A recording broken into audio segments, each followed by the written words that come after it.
Sebelum kita mempelajari bagaimana coaching, mentoring, dan counseling dilakukan dengan benar, maka kita perlu mempelajari terlebih dahulu materi penunjang yang sangat dibutuhkan, yaitu keterampilan mendengarkan dan mengajukan pertanyaan.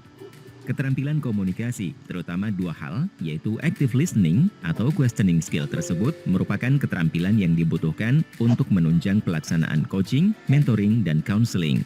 Yuk kita buka pintu komunikasi kita.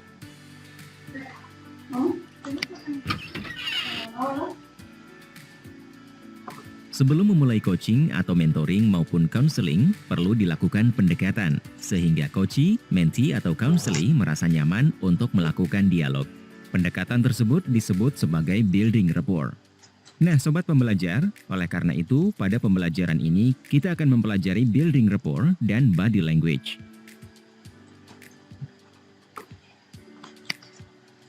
Setelah mempelajari materi ini, diharapkan sobat pembelajar dapat memahami cara berkomunikasi dalam pendekatan antara coachee, mentee, atau counselee, sehingga merasa nyaman untuk melakukan dialog.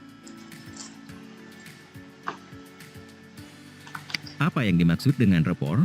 Rapport adalah kualitas hubungan yang dibangun atas respek atau sikap menghargai pada pemikiran dan perasaan orang lain. Mengapa untuk melakukan coaching, mentoring, atau counseling perlu diciptakan rapport?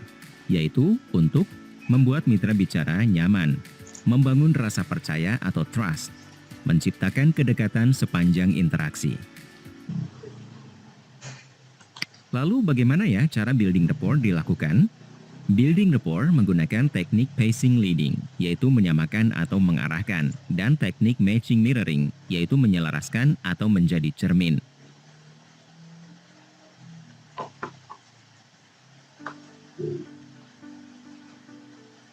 Pacing yaitu menyesuaikan diri dengan siapa kita berbicara atau biasa disebut menyamakan frekuensi. Hal ini bisa dilakukan dengan memasuki dunia coachee, mentee, atau counselee. Misalnya dengan mencari persamaannya, contohnya asal daerah, hobi, teman-teman yang dikenal, makanan kesukaan, visi hidup, dan lain-lain.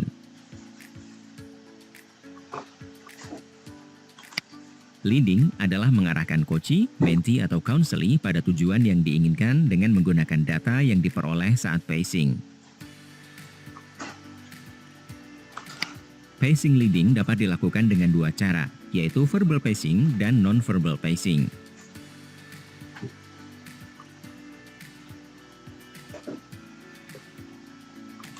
Verbal pacing adalah menyamakan gaya bicara atau intonasi, tema obrolan, apa yang disukai, dan lain-lain. Untuk mengetahui contoh dari verbal pacing, silakan klik pada ilustrasi ya.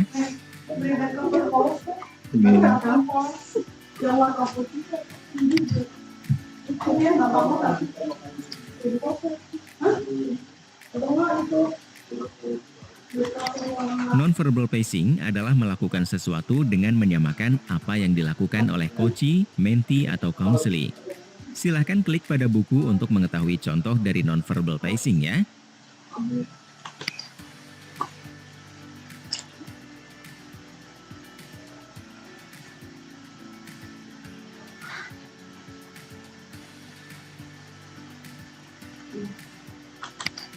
Oh iya, sebagai informasi, untuk melakukan pacing dengan cara non-verbal, hindari mimicking yang mencolok.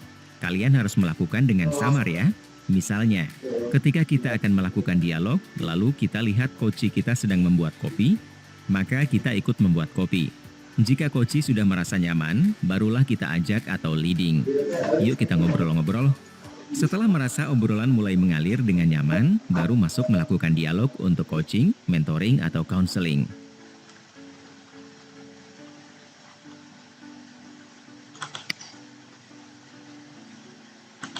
Teknik building rapport selanjutnya adalah matching mirroring.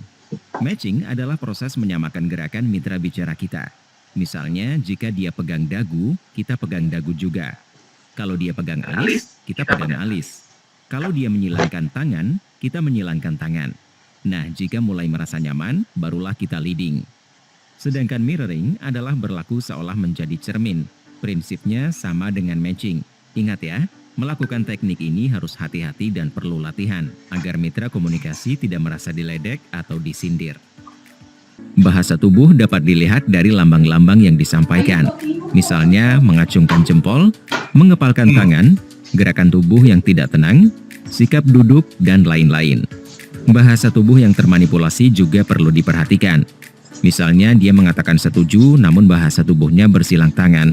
Sebenarnya dia sedang memanipulasi perasaannya. Maka seorang coach, mentor, atau counselor harus mendalami kembali dengan bertanya. Sekarang, pahami infografik berikut ini ya, yaitu mengenai saluran atau channel dalam melakukan komunikasi yang terdiri dari verbal, suara, nonverbal, dan jarak atau proksemik.